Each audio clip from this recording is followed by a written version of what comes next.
Welcome sa aming T-Brothers Tools What's in the Box video.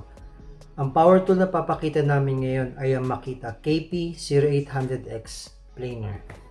Check natin yung size ng box. Ang haba, 13.5 inches. Ang lapad, 7.5 inches. Ang taas, 7.5 inches.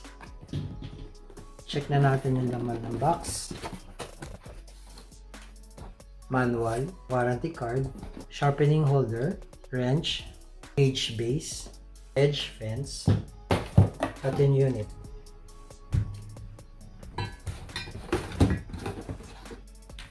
Ito ang kanyang manual.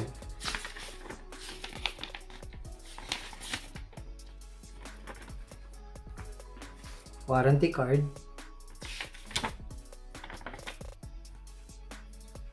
sharpening holder.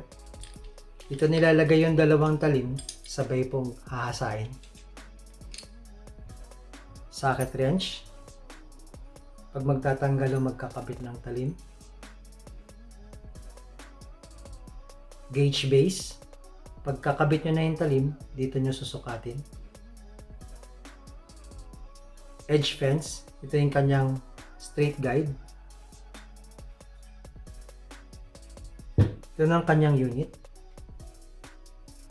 Ito yung screw para pag lock sa edge fence. Ito yung kanyang knob para sa lalim ng kain. Ito yung kanyang switch. Ito yung kanyang lock.